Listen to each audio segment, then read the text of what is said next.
बिस्मिल्लाहिर्रहमानिर्रहीम। अस्सलाम वालेकुम दोस्तों, मैं हूं Usman Ali. Welcome to my channel. और आज की वीडियो के अंदर हम बात करते हैं कि अगर कोई भी शख्स जो है उसका पुलिस कस्टडी के अंदर पुलिस उसके ऊपर तशद्दुद करती है या पुलिस कस्टडी के अंदर उसकी डेथ हो जाती है किसी तशद्दुद की वजह से, या पुलिस जो है किसी फेक इनकाउंटर के जरिए जो है वो उसका मर्डर कर देती है, या किसी भी दीगर कोई भी सरकारी ऑफिसर जो कि अपनी लीगली कस्टडी में उसने उसको रखा हुआ था और उसके दौरान उसके तशद्दुद की वजह से या उन्होंने जब उसकी जानबूझकर डेथ कर दी है, तो इस सूरत के अंदर जो विक्टिम की जो फैमिली है, अगर मर्डर हो गया है तो वो उन पुलिस ऑफिसर के खिलाफ या उस सरकारी ऑफिसर के खिलाफ कहाँ भी कार्रवाई करवा सकती है, क्या तरीका कार है। इसके अलावा अगर पुलिस कस्टडी में किसी के ऊपर तशद्दुद किया जाता है तो पुलिस ऑफिसर्स के खिलाफ जो है वो आप किस तरह से कंप्लेंट फाइल कर सकते हैं और इसकी तहकीकात कौन करेगा, इसका मुकम्मल प्रोसीजर जो है वो आज की वीडियो के अंदर हम देखेंगे। देखिए, सबसे पहले हम बात कर लेते हैं कि बहुत सारी आपने केसेस जो हैं वो आपने देखे हो कि जहां पर पुलिस जो है वो तशद्दुद करती है किसी मुल्ज़मान के ऊपर, जिससे जो है वो उसकी डेथ हो जाती है, या किसी के ऊपर तशद्दुद किया जाता है पुलिस कस्टडी के अंदर, पुलिस इसके ऊपर तशद्दुद करती है, या किसी फेक इनकाउंटर के अंदर जो है वो किसी को मर्डर कर दिया जाता है। तो इस सूरत के अंदर जो विक्टिम है या विक्टिम की जो फैमिलीज हैं वो किस तरह से जो है वो कहाँ पे जो है वो इसके अंदर जो है वो अपनी रेमेडी हासिल करेंगे, उनके खिलाफ जो है वो कार्रवाई कर सकती हैं। इसके हवाले से जो है वो 2022 के अंदर कानून पास किया गया, the torture and custodial death prevention and punishment act 2022। और उसके बाद जो है वो इसके अंदर रूल्स मौजूद नहीं थे, जिसके अंदर काफ़ी जो है वो कॉम्प्लिकेशंस आ रही थी। 2025 के अंदर जो है वो 18 नवंबर 2025 को इसके ऊपर रूल्स भी पास कर दिए गए हैं। अब अगर जो है वो कोई भी शख्स जो है जो पुलिस की कस्टडी के अंदर है, मैं यहाँ पर पुलिस का लफ्ज़ इसलिए ज़्यादा इस्तेमाल कर रहा हूँ कि ज़्यादातर लोगों की शिकायत जो हैं वो पुलिस से मुतल्लिका ही होती हैं, किसी दीगर अदारे के अंदर ऐसी मामला नहीं होती है। कभी ऐसा नहीं होता कि किसी हेल्थ डिपार्टमेंट के शख्स ने किसी को उठा के अपनी कस्टडी में रख के तशद्दुद करके मार दिया हो, ऐसा नहीं। लेकिन ज़्यादातर जो केसेस हैं वो जो है वो पुलिस के अगेंस्ट ही आते हैं। तो अगर कोई शख्स जो है वो पुलिस कस्टडी के अंदर है, उसके ऊपर तशद्दुद हुआ है, या ड्यूरिंग तशद्दुद पुलिस कस्टडी के अंदर तशद्दुद की वजह से उस शख्स की डेथ हो चुकी है, या फेक इनकाउंटर में जो है वो किसी का मर्डर कर दिया जाता है पुलिस की जानब से। सो इसमें जो भी शख्स है, अगर वो खुद किसी के ऊपर तशद्दुद हुआ है, वो खुद विक्टिम है, या किसी की का मर्डर हुआ है और उसकी जो विक्टिम की जो फैमिली है वो एप्लीकेशन मूव कर सकती है FIA को उन पुलिस ऑफिसर्स के अगेंस्ट कार्रवाई करने के लिए। सो इसमें जो रूल्स हैं, the torture and custodian death prevention and punishment rule 2025 हैं, उसके तहत जो है एक कमेटी जो है वो एक यूनिट है वो कायम कर दिया गया है FIA के अंदर,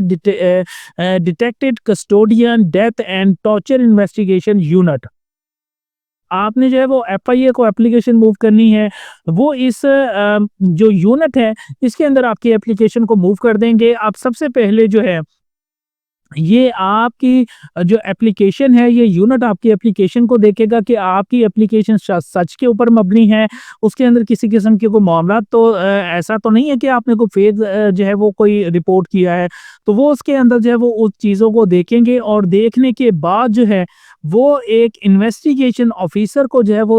मुकर्रर कर देंगे कि वो 30 डेज़ के अंदर अंदर 30 दिन के अंदर अंदर इसके ऊपर जो है वो इंक्वायरी करें, और इंक्वायरी करने के बाद जो है वो रिपोर्ट इसी यूनिट को जो है वो वापस सबमिट करे। अब जो इन्वेस्टिगेशन ऑफिसर है वो पाबंद है कि वो 30 दिन के अंदर अंदर इसके ऊपर जो है वो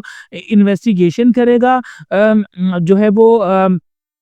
और इन्वेस्टिगेशन अगर 30 दिन के अंदर जो है वो अपनी वो मुकम्मल नहीं कर पाता है और उसके अंदर वो इस यूनिट को अपनी रीजनेबल जो है वो कोई जस्टिफिकेशन प्रोवाइड करता है कि मैं इस रीजंस की वजह से 30 दिन के अंदर जो है वो इन्वेस्टिगेशन को मुकम्मल नहीं कर सका, तो मजीद जो है वो सिर्फ 5 दिन मजीद जो है वो इसके ऊपर उस इन्वेस्टिगेशन ऑफिसर को ग्रांट किए जा सकते हैं कि आपने मजीद 5 दिन के अंदर अंदर इसके ऊपर जो है वो इन्वेस्टिगेशन जो है वो मुकम्मल करनी है। और उसके बाद जो है वो फिर भी अगर वो इन्वेस्टिगेशन ऑफिसर उन मजीद 5 दिन के अंदर अपनी इंक्वायरी को मुकम्मल नहीं करता, तो कि जो इन्वेस्टिगेशन है ये किसी दीगर जो है वो पुलिस ऑफिसर को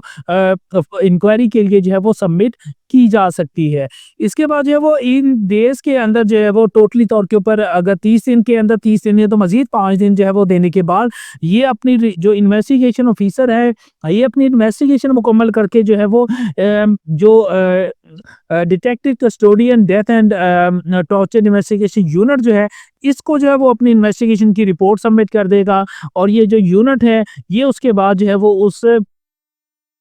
तमाम तफ्तीश को अपनी फाइंडिंग के साथ जो है वो डीजीएफआईए को जो है वो इरसाल कर देगा और उसके बाद जो है वो अगर इसके ऊपर जो है वो इन चीज़ों के ऊपर उनको ये पाया जाता है कि वाकई इसके अंदर इन्वॉल्व है या जो भी इनकी इन्वेस्टिगेशन है तो उसके ऊपर चालान मुकम्मल करके मुतलका अदालत के अंदर जो है वो भेज देंगे। और इसमें मैं आपको बताता चलूँ कि जब मैं इसके ऊपर भी जो है वो मुतअद्दिद दफ़ा वीडियो बना चुका हूँ कि अगर किसी के ऊपर तशद्दुद होता है तो जब रिमांड के लिए जो है वो मजिस्ट्रेट के सामने पेश किया जाता है मुल्ज़िम को, तो मुल्ज़िम उसी वक़्त जो है वो मजिस्ट्रेट को कह सकता है कि मेरे ऊपर कस्टडी के अंदर जो है वो तशद्दुद किया गया है, लिहाज़ा मेरा मेडिकल करवाएँ। तो उसमें जो है वो मजिस्ट्रेट जो है उसको इस चीज़ का पता चलता है कि इसके ऊपर मुल्ज़िम के ऊपर तशद्दुद किया गया है कस्टडी के अंदर, तो वो उसके मेडिकल का ऑर्डर कर सकता है और मेडिकल में अगर इस चीज़ के ऊपर जो है वो निशानदेही हो जाती है कि मुल्ज़िम के ऊपर तशद्दुद किया गया है, तो मजिस्ट्रेट सेल्फ भी जो है वो इसी एजेंसी को नोटिफिकेशन के ज़रिए ऑर्डर के ज़रिए जो है वो अपने भेज सकता है कि ये मामला जो है वो मेरी जो है वो सामने आया है जिसके अंदर इस मुल्ज़िम के ऊपर जो है वो इसने कंप्लेन की थी कि इसके ऊपर तशद्दुद किया गया है और मैंने मेडिकल करवाया और मेडिकल के अंदर ये चीज़ साबित हुई कि इसके ऊपर तशद्दुद हुआ है, लिहाज़ा आप इस मामले की इंक्वायरी करें और इंक्वायरी करने के बाद जो है वो फर्दर रिपोर्ट जो है वो सबमिट करें। अब जो है वो इसके अंदर मजिस्ट्रेट भी जो है वो इसके अंदर रेफ़र कर सकता है। इसके अलावा अगर किसी के ऊपर ये चीज़ का एलिगेशन लग जाता है कि इसने जो है वो जो ये मर्डर किया है या ड्यूरिंग कस्टडी जो है वो तशद्दुद किया है, तो फौरी तौर के ऊपर जो एफआईए है वो 24 घंटे के अंदर-अंदर उन मुल्ज़िमान को जो है वो गिरफ्तार करने की पाबंद है। इसमें आपने देखा होगा कि अभी रिसेंटली जो है वो एक वकील साहब है जिनको घर के अंदर जो है वो दाखिल होके पुलिस ने जो है वो उनका एनकाउंटर कर दिया, उनको कत्ल कर दिया और इसके ऊपर जो है वो फिर लवाहिकीन की तरफ से भी जो है वो एप्लीकेशंस मूव की गई और वो जो केस था वो फिर बाद के अंदर जो है वो इसके ऊपर वकला की जो है वो स्ट्राइक हुई और पंजाब बार काउंसिल ने भी इसके ऊपर स्ट्रॉन्ग रिएक्शन दिया। तो उसके बाद जो है वो ये केस एफआईए को जो है वो इसी कानून के तहत जो है वो फिर रेफर किया गया और इसके अंदर भी जो है वो फिर एफआईए ने 24 घंटे के अंदर-अंदर उन तमाम मुल्ज़िमान को जो कि पुलिस ऑफिसर जो कि इसके अंदर इन्वॉल्व थे उनको जो है वो अरेस्ट किया। इसके अलावा जो है वो अगर कोई पुलिस ऐसे ऑफिसर्स हैं जिनका ये मैटर जो है वो हाईलाइट होता है कि इसने वाकई ही पुलिस के जो है वो पुलिस के पास ही इस चीज़ की इत्तला आ जाती है आला ऑफिसर्स के पास कि वाकई इस बंदे के ऊपर ये एक एलिगेशन लगा है कि इसने फेक इनकाउंटर किया है या तशद्दुद किया है और पुलिस उसके अंदर जो है वो सस्पेंड कर देती है उन पुलिस ऑफिसर्स को और उसकी जो कंप्लेन है जो कंप्लेनेंट है वो एफआईए के अंदर जो है वो इस कानून के तहत चला जाता है उन पुलिस ऑफिसर्स के खिलाफ। तो जो इंक्वायरी कंडक्ट की गई है पुलिस के महकमे की तरफ से उन पुलिस ऑफिसर्स के अंदर के पास वो पाबंद है कि वो विद इन 7 डेज 7 दिनों के अंदर अंदर जो है वो अपनी इंक्वायरी को मुकम्मल करके उसकी जो वो फाइंडिंग्स हैं अपनी वो कमीशन को सेंड कर देगी और ये जो फाइंडिंग्स हैं वो फिर उन्हीं फाइल के अंदर जो है वो उसके केस के अंदर एज अ एविडेंस के तौर के ऊपर साथ लग जाएंगी। और इसके अलावा आपको मैं बताता चलूँ सज़ाओं के हवाले से तो मैं आपको लास्टली बताता हूँ। यहाँ पे आपको मैं बताता चलूँ कि अगर कोई शख्स जो है इस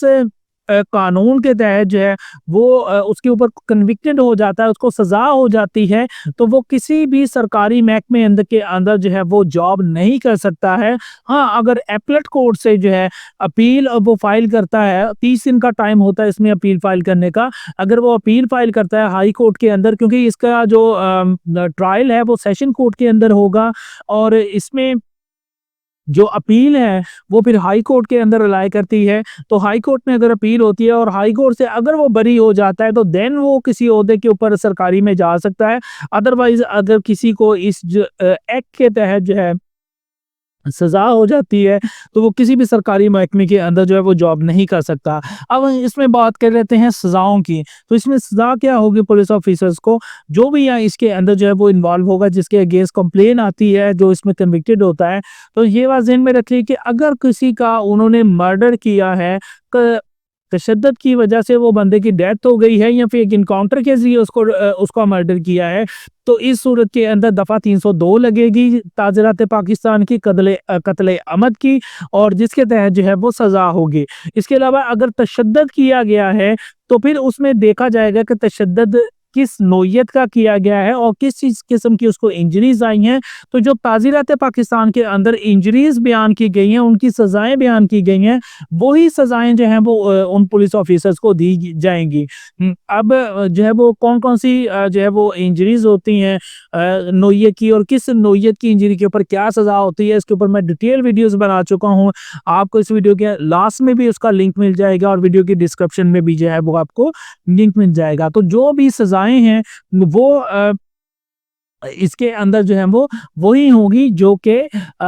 ताज़ीरात पाकिस्तान के अंदर मौजूद हैं। इसपे एक और बहुत अच्छा जो है वो एक सेक्शन जो है वो उसमें जो है वो इस्तेमाल किया गया है, उसको ऐड किया गया है स्पेशल प्रोटेक्शन के हवाले से। ऐसे मुतासरीन जिनकी दरख्वास्त के ऊपर इस जो है वो इंक्वायरी चल रही है या केस चल रहा है, तो ज़ाहिर बात है कि अदारों की तरफ से जो है या पुलिस ऑफिसर्स की तरफ से उनके ऊपर बर्डन दिया जाता है, उनको ब्लैकमेल भी बाज़ औक़ात किया जाता है, हरासा भी किया जाता है। तो इसके लिए भी जो उन्होंने कहा है कि अगर कोई भी जो है वो विक्टिम की जो फैमिली है या वो विक्टिम है, तो उसको इस चीज़ का खतरा है किसी से, तो वो स्पेशल प्रोटेक्शन के लिए सेशन कोर्ट के अंदर जो है वो अपनी एक रिट जो है वो सेशन कोर्ट के अंदर दायर कर सकता है, जिसके अंदर जो सेशन कोर्ट है वो 3 दिन के अंदर-अंदर उसका फैसला करने की पाबंद है, जिसके अंदर वो नोटिस जारी करेगी, और जो अदालत को जो है वो मुनासिब लगता है, हालात को देखते हुए कि उनकी प्रोटेक्शन के लिए जो बेहतर ऑर्डर किया जा सकता है, हालात व वाक़ियात को देखते हुए, तो वो प्रोटेक्शन के लिए ऑर्डर जो है वो सेशन कोर्ट इसके ऊपर जारी कर सकती है। इस मौज़ू से मुतल्लिक़ अगर आपका कोई सवाल है तो वीडियो के नीचे कमेंट करके पूछ सकते हैं या मेरे व्हाट्सएप नंबर के ऊपर वॉइस मैसेज करके पूछ सकते हैं। थैंक फॉर वॉचिंग एंड अल्लाह हाफ़िज़।